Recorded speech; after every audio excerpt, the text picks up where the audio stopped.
How is Gen Z redefining the definition of fashion and style? I think that Gen Z has a new way of interpreting fashion because they are digitally native, meaning a lot of what they discover is online. So a lot of the influences that they have are from people who they might look up to that they've never met before. And I think that from being so closely tied to the digital world, a lot of what they see is what they end up purchasing and consuming, and so like a lot of the fashion is mainly determined by what a lot of them see online. And so the most popular platforms right now, like TikTok or like Instagram Reels, when you see certain like styling videos or certain trends, like those things tend to be really influential for the new generation. And so like whenever you see people wearing certain things, for that specific generation, I think a lot of it is influenced by what they see online. And so, major fashion brands, small designers, I feel like the level is now kind of, the playing field is kind of leveled now. So everybody's competing on the same field. And so you have these big fashion brands and you also have these smaller designers able to influence this new generation in almost the same way. And if you do it properly, I think that, you can have a lot more impact on the newer generation than in the past. So yeah, I think that because of that they're digital natives, there's a lot more of a impact on like what they wear in fashion and stuff like that. Yeah, I totally agree with that. I think that the social media channels are definitely playing a huge role, and it's like everything from people going on to their social media channel and seeing someone else wearing it and then them wanting to create a similar look. And I think that through using independent designers, they're able to do that. Yeah, and I think also Gen Z, they're the ones coming up with like all these trends as well, and they're the ones influencing these big brands a lot. These big brands are taking inspo from them, so that's another way. Okay. Sarah, how does Vive fit into the sustainability conversation? How does it work? So it's kind of like what Matt was saying about these independent designers. So right now, a big trend that's happening is a lot of designers are going to thrift stores, they're buying things, and then they're upcycling them into something new. And I saw this trend kind of happening, and I started doing focus groups with these independent designers. And a lot of the issues that they said that they were having was like to try and manage it in a more organized way. So essentially how Vive works is you have something that you own or that you bought that you want to upcycle or redesign into something new. Like this used to be an old blazer from my mother-in-law, and I wanted to make it fit me, and I wanted it to fit my personality and my style. So I created a project on Vive. I put in my dimensions, my timeline, my budget, what I wanted it to look like, what it looks like now, and I sent it off to one of the designers on the platform. They created a quote, a timeline, and I accepted it, sent payment. I sent it to them with our built-in shipping integration, and then they upcycled it and sent it back. So it's just like creating more systems so that people are able to create their own brands and be more independent, but in an organized way. And also to join through like a community. We're adding a community element where you can like post something that you buy and like ask the community like, what can I do with it? And I think that it becomes more of like a collaborative experience as opposed to like just purchasing something. I love that. Yeah. Emma, how does Gen Z perceive sustainability? How is it different from Millennials? Okay, so I think for Gen Z, sustainability really is a non-negotiable. It's much more than a movement for them, and it's a lifestyle. I think Gen Z has grown up learning about how to consume consciously, and a lot of that flows now directly into thrifting, shopping resale, and it's just something they try to incorporate in their daily lives. Versus millennials, where the signs might not have been there, they might not have grown up knowing or even thinking about how to shop sustainably. So I definitely agree as someone who is a millennial. I think that it just wasn't as much, it wasn't talked about as much, it wasn't as like socially acceptable or like as socially encouraged as it is now. So I think that it's a really cool way to also try and get something unique and different than the status quo. And I think that Emma and I too, we're almost at like the transition period between the millennials and the Gen Z. And for us, I think sustainability and like the importance of it was definitely introduced to us, but for the newer generation, especially like some of the kids that are a little bit younger than us, like she said, it's definitely non-negotiable, and I think that it's going to be that way going into the future as well. At one point, I think it almost might be a requirement, whereas now, you know, if you're not sustainable and you're not like conscious about the way that you're operating your business in general, that those things are not going to help you survive as a business, especially if you are trying to work with this new generation. So I think that not only will it be something that is, you know, undeniable and non-negotiable, but it'll almost be a requirement at one point. Yeah, and I liked what you said when you were saying it was unsocially acceptable back then. I feel like it wasn't cool to be sustainable. Yeah. Back in the day. It wasn't as cool as it is now, that's for sure. Yeah. And I also think that it's like integrating into fashion in general, whether you know it or not, right? So like at one point you might not even know that you're wearing sustainable items, right? And like for whatever reason, if vintage is really cool now, or like graphic tees or whatever that have been passed down, and you're not wearing it to be sustainable, but that is the current fashion trend. But it's started because of the consciousness of being sustainable. And so like as that becomes more important, you'll see it integrated in a more latent way. And I feel like that is definitely going to be setting the tone for what is actually going to be in style and what's trending. And it might not be done purposefully, but like, you know, rework stuff, things that are upcycled, those are going to be what makes you unique. I think that that also plays into like, you know, a lot of these fast fashion brands and just, you know, big companies and consumerism in general takes away from what makes you an individual. And I feel like for you to be able to thrift or like put together your own outfit or like cut stuff up, that gives you more of a personal style. And this I feel like we're in a later stage of capitalism, so like now everything is totally, you know, like everything is the same. Like people don't want to wear stuff in the mall that you can, you know, get from anywhere else and look like everybody else, right? Now everyone's trying to differentiate themselves, and sustainability I think is really the root of what's driving that. So yeah. Totally agree. Okay, Emma, what really matters to Gen Z? Aside from trendy styles and affordable prices, what influences their purchases?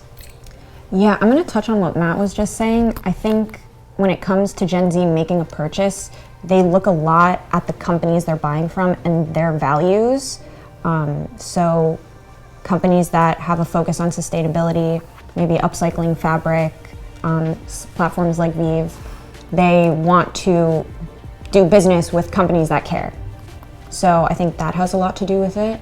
I think that like Emma said, like Gen Z really cares about the values of the company itself, right? And so like what's driving their purchases, what's driving what they're influenced by is the people that they look up to. And I think that, you know, now companies, especially ours, we have faces behind ourselves, right? Our companies. It's not just about the product. It's not just about the business. It's not just about like the glitz and the glam of the photo shoot. It's more about what's really happening behind the scenes. You know, who we are as people and how we've built our businesses. Because I think that Gen Z cares a lot more about like what's relatable, also what's real and what's raw.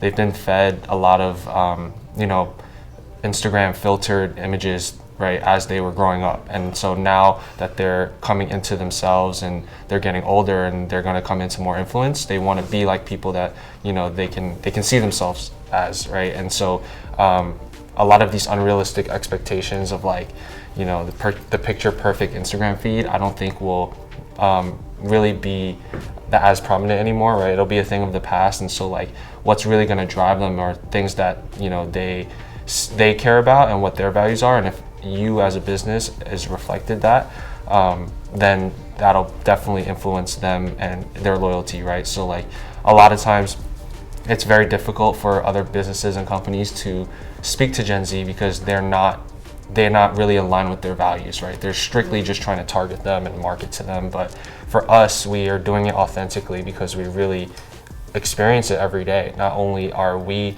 in that generation, but you know, our staff, our community, everybody is within that generation. And so like we're not forcing anything either. And I think that just translates through what we make in terms of TikToks and videos and stuff, right? And so like they can see that, and so when they experience what we're offering in real life, whether it's a product or an experience, they are definitely more willing to support us.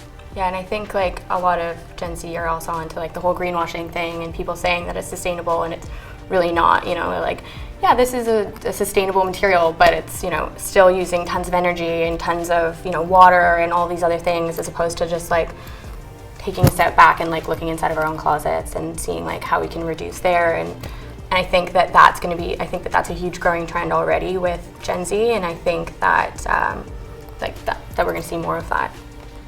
Sarah, how does Vive alleviate the challenges of being an independent fashion designer? So with our platform, so when we first created the platform, we spoke with a lot of these independent designers, and the number one thing that they said that they had issues with was having to pre-purchase the material to make the items. And that's why a lot of them got into thrifting and then upcycling, but they still found it really expensive even when they were buying it secondhand. And then they would have to, you know, take the time to make the item, hope that someone could find them, would like it, and would purchase it. Otherwise, you know, it just ends up in the landfill or like taking up room in their closet or their studio or whatever. So essentially, we're reducing that need where independent designers are getting the material from the customers, and also they're getting a job with they're getting a job right away, because if the customer is reaching out to them and creating this project, it's something they actually want, that they're going to wear and that they're going to reuse and rework probably for like a long time. So we're really focusing on helping these designers, you know, get good quality, make custom pieces, and reach a network, be able to reach these independent designers. Because if you want to find them now, you kind of have to search on like Instagram, right, and like upcycled fashion or like TikTok, and it's not as easy to get in touch with them. And then a lot of them are doing it through like their, you know, they're saying like DM me for customs, and then they have to like monitor everything and the shipping and then this and the payments and then taxes, and it's just kind of a nightmare. So we're just trying to help them create their brands and like, you know, be more successful and create a design community really where like people can collaborate and democratize the system a little, you know? Yeah, and it seems like you guys are really just like reducing the waste of creating clothes. Yeah. Okay. Matt and Emma, as a generation, Gen Z cares deeply about the environment and sustainability, but they also feel the constant need to change their wardrobe to keep up with the trends that they see on social media. Even after learning about the negative impacts of fast fashion, ultra-fast fashion brands are still growing and dominating their closets and social media that feeds Gen Z. Where do we go from here? Yeah, it's a big question, but I think in terms of TikTok specifically, it's kind of a double-edged sword, and you know, we're seeing all of these fashion creators posting these fast fashion hauls, all these outfit videos, which does perpetuate those really environmentally damaging brands. But on the other hand, there are a lot of creators making videos talking about being sustainable and consuming consciously. So I think it comes down to Gen Z making that personal choice and just knowing what the right choice is. Yeah, for sure. Like Emma said, it's definitely a double-edged sword. With these fast fashion companies, it's almost like fighting against a big machine. They have a lot more money and they have a lot of a larger marketing budget, so they can send out a bunch of their products to influencers that, you know, are influencing Gen Z. And it's ultimately up to those, you know, influencers that, you know, these big companies are essentially using to determine whether or not they have enough care for what they're promoting, right? Even though they might be getting paid a lot more money. But at the same time, because these companies are so large, they benefit from the economies of scale. So like a lot of their products are a lot cheaper. And so when it gets to the end consumer, you know, the prices are a lot more affordable, right? Like you know, a $3 top versus, you know, somebody who is doing it in their apartment and spending weeks creating this one piece. You know, they need to be paid for their time more too. So to shop sustainably right now could be a little bit more expensive, and I think that also plays into it.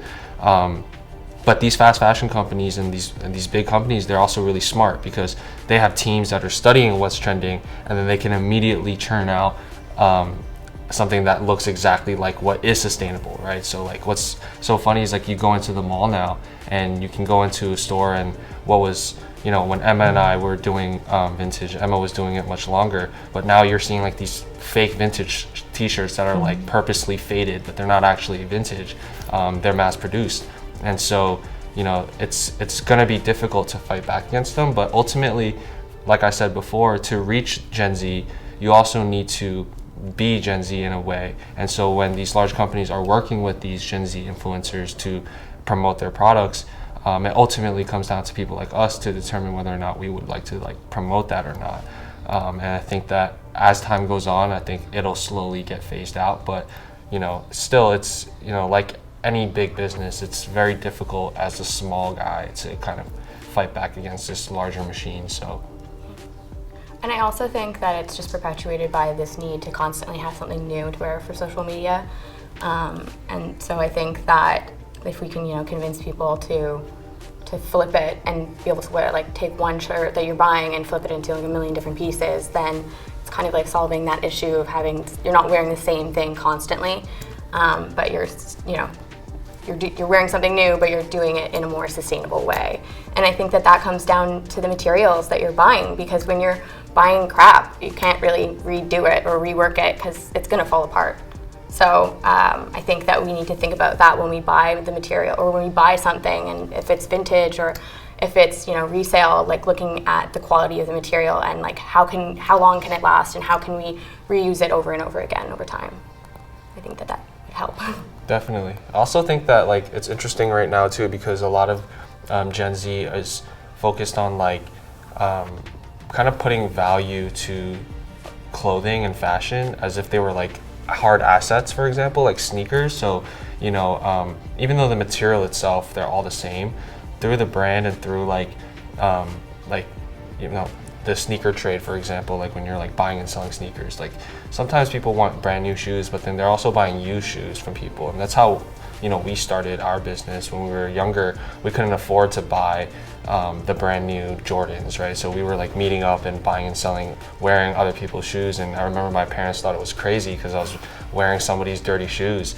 But, I would buy it, I would clean it, I would make sure that, just to save a couple $100s, right? And so that culture is actually what ultimately sparked this huge reselling culture with these large sneaker marketplaces, right? And so I think that as time goes on, if we're able to understand the importance of certain pieces as clothing, as almost as if it was an art or an asset, that can hold value a lot longer. The issue with that is that prices get inflated, right? And so now you have sneakers that are worth our 1985 Jordans in the vitrine, they're going for thousands of dollars, but they're also 30-40 years old, and that is also coming back into fashion in a way. So instead of brand new shoes, it's almost luxury to be able to wear a 40-year-old sneaker.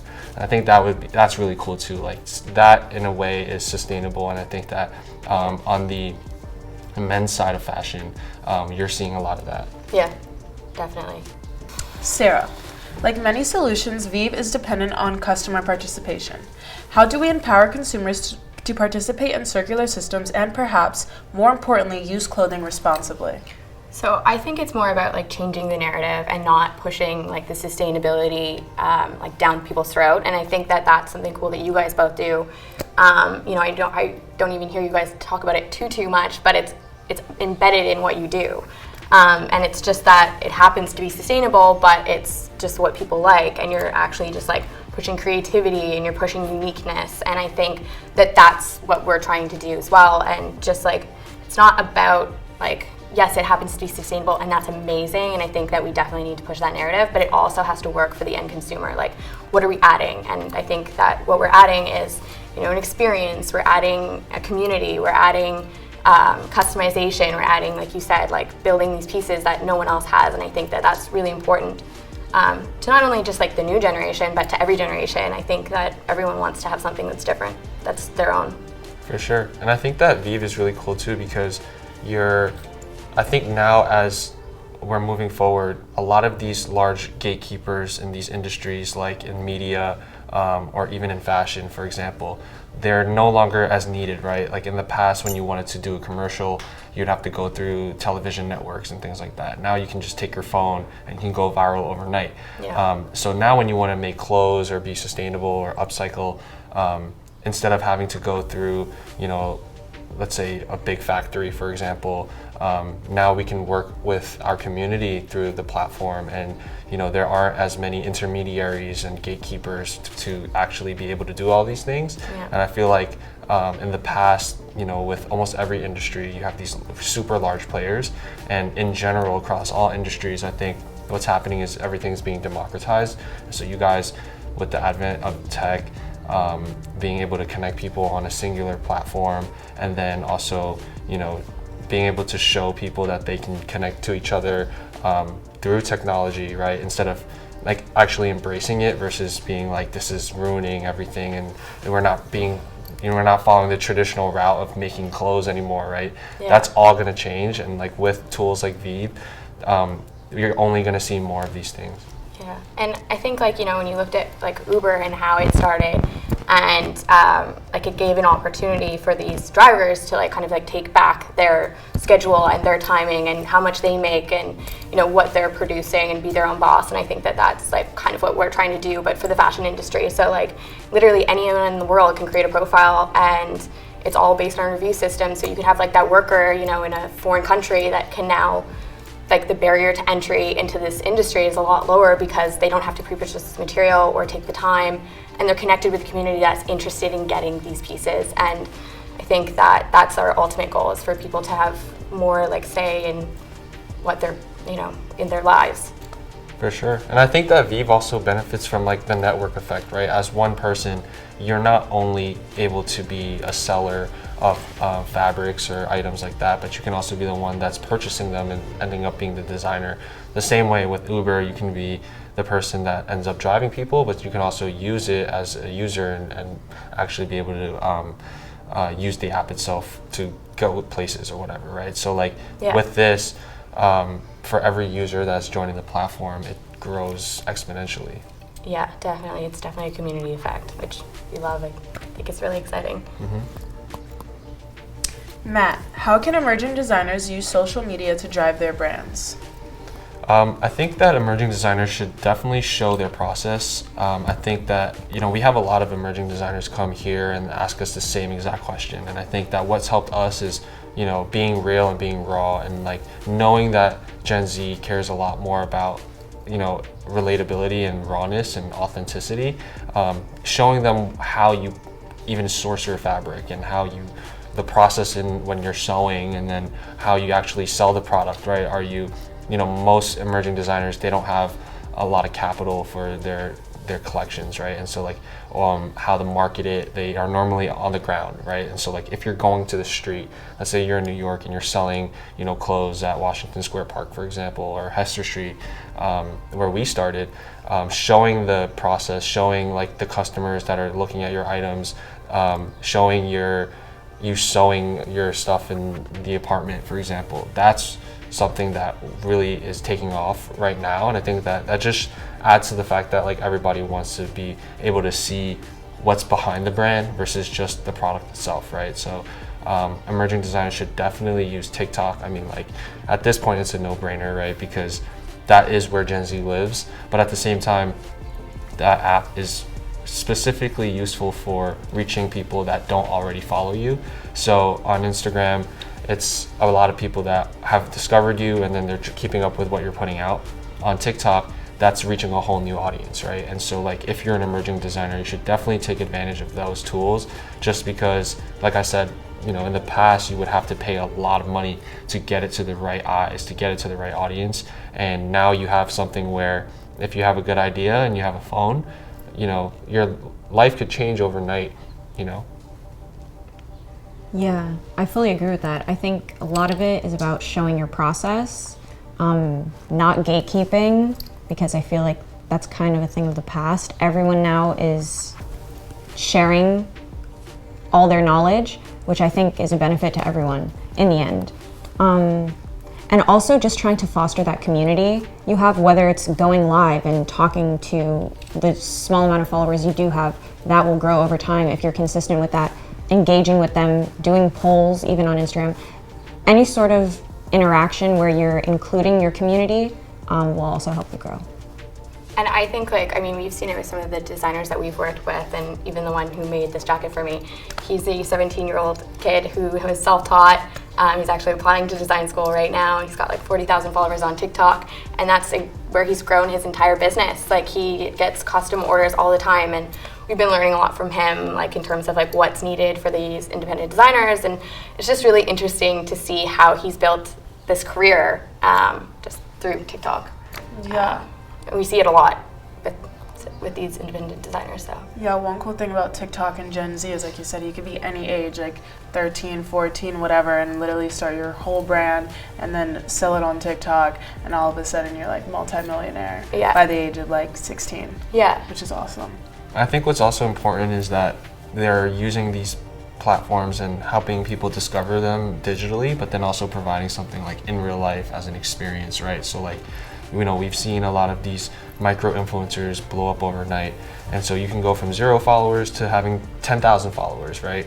But then at that point, you know, you're not this big, you know, designer that is able to, you know, do all the things you've ever wanted, but now you have a little bit of a following in the community. And I think that, you know, really tapping into that and like organizing, you know, events, pop-ups, things that we do here that allow for people to, you know, meet in person and experience those things, like that only helps you grow. And I think that once you get, you know, a following, like you are now responsible for, you know, thinking about what your values are and like what kind of things you want to put out. And now people are watching and looking, and so like you have a responsibility of, you know, where you want your own brand to go, what you want to be all about. And as that grows, you can also start showing people, you know, how you're figuring all of these things out. Because for myself, I didn't know I'd be sitting here right now, right? But as time goes on, involving my community, asking them, you know, what they would like to see, you know, as we started to do that more and more, then we started getting outside eyes on us, right? And so like, you know, a lot of people ask us, you know, how we're able to, you know, get so much exposure and get press and things like that, but we're not actively reaching out, right? Like we're just doing what we think is authentic and growing within ourselves, and then that's just getting the attention of people who are trying to figure out how to do it, and that's, I guess, why they want to talk to me. definitely, that's so cool.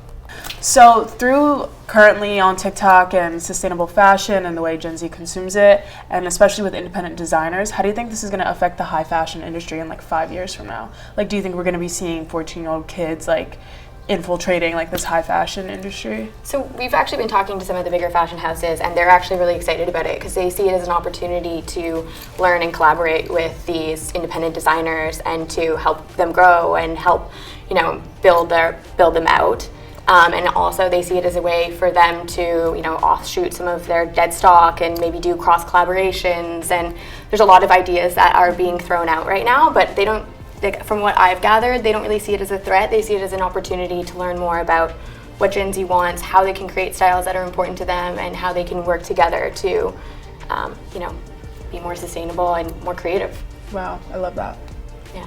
So I agree with both of you, and I think we're going to see a lot more collaborations with these high fashion brands and smaller creators who have 10, 15, 20K on TikTok. We're already seeing it with Gucci. They just collaborated with a smaller designer who I think has maybe 10K on Instagram, who got their start on TikTok. So I think high fashion, the definition of what high fashion is going to change, because 5 years ago I feel like we would have never seen a Gucci or a Louis Vuitton collaborating with anyone who has such a small but strong following.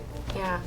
And I think like also like what we're trying to do with the community is to get, it's not just like about the designer's opinion, it's also about the individual's opinion. Like I feel like there's a lot of people who have an idea of like what they want to wear or their style, and they just can't sew or make it themselves, and they don't really have an outlet to, you know, to put that out there. So I think it's like mixing in like these up and coming designers' opinions, but also like the end consumer and like what they actually want to see and like the styles they like and that actually fit them, and you know, gathering this data through like a community, and then, you know, working with these fashion houses and these bigger labels to be like, this is what they actually, like, this is what we actually want. So now you can start making it. I have another question. So like a couple years ago, you know, before TikTok was even created, before TikTok was even Musical.ly, did you guys ever foresee like TikTok becoming this app that went from, you know, making videos to like a song on your phone to now like literally controlling the way we consume everything? Like, did you ever foresee this? Like both of you guys owning a store that really promotes sustainable fashion because of TikTok? No, definitely not. Because I never used Musical.ly, but I used Vine. Prior to joining TikTok, I was heavy on Instagram, and a lot of like what I did with my background is a lot more in tech, right? So like I was studying the algorithm. I was studying like how to, in a saturated market of tons of videos that go out every day, how do you stand out? And so I was studying that specifically and just using those strategies on a new platform that ended up being specifically made for something like that. That's what ultimately helped take everything off, right? And so like normally I would start it through a business, and I would start a business and I would create a TikTok, and that's what I did, and it didn't really do anything for me. And so strangely, like when I was just using the app, right, and I was on my personal account, I was not really posting, but for whatever reason, I decided to post on that account. And the next day, as things started picking up, I started realizing that, you know, people were really following my journey and me, not necessarily my business. So when I started showing more of myself, people really started to resonate with that, and my following started growing exponentially. At that point, I transitioned over to kind of focusing now about the business and what I'm building versus just about myself. But I think that at this point, I might actually revert back and start doing, you know, showing my daily life. And as I want to have this business grow, I think the only real way to do that is by doing what worked for me in the beginning, which was what, you know, showing myself. And so I think it goes back to like a larger idea behind, like, you know, it could have been any app that, you know, had a special algorithm that was able to target certain groups of people in a very specific way, right? It didn't have to be Musical.ly or TikTok. I think it started as an app that was like has more to do with like sounds and music and dancing and trends, but that eventually transitioned into something that could be applied for anything, right? And so like once people like us started to get a hang of it, we used it for business, and that's ultimately why Emma and I guess, you know, have now created what we have now. But I never really thought that when I first used it, right? It just progressed that way, and as we started learning how things worked, and you know, the app is always changing as well, right? Like we're constantly figuring it out. But I think that because of that, you know, staying true to yourself, and ultimately like the values of Gen Z, that's what is really going to matter, and just getting that message out there is what's going to help you. So it could really be any app, it could be anything, right? It's more about like democratizing the way the messages are getting out there. I think what was really cool about what Matt and I have done on TikTok is we were some of the first people to use it in the way we did for the purposes that we did. So we were, in a way, I feel like we are kind of pioneers in this whole building a community online and then moving that to IRL, which is something really cool. And I feel like this is kind of growing. I see it with friends of mine who have opened shops, but yeah, I could have never imagined being here today, opening a shop. But it just all started with the content, right? So I started off posting educational stuff, teaching people about Depop, how to grow their own shop. So I was one of the first people doing that. So I don't know, it's cool to see how the app might have been at first just for silly dances and trends and stuff like that, but the fact that we were both able to tap into our niche communities and build an audience from there and then grow to this whole IRL world is just really amazing. But I think what's also important too, like Emma said, is that, you know, she was doing this for a long time. We were all doing this for a long time, and it only took that part of where TikTok was able to just blow up your video, right? And like the advent of that changed everything for us. But Emma and I met years ago, and we were doing a street fair every Saturday, and we were in different industries actually, and like we'd see each other all the time. And then it wasn't until like the very last season of that street fair era of our businesses that we've discovered that we were both using TikTok. And then that's when we were like, you know, let's graduate and let's see how far we can take this, because we were drawing a lot of people out to this specific fair that we were, you know, starting our businesses at, and now we're able to do that for other businesses, and I think that's the coolest part. Yeah, I think giving the opportunity for, like, I think the online community is great, but then giving that real life experience too for a lot of these independent designers that can't afford their own stores. I think that the pop-ups are great. They're a great way for them to meet with their community in person, and it really is a different feel when you meet in person versus online. So I think that you need a little bit of both for sure.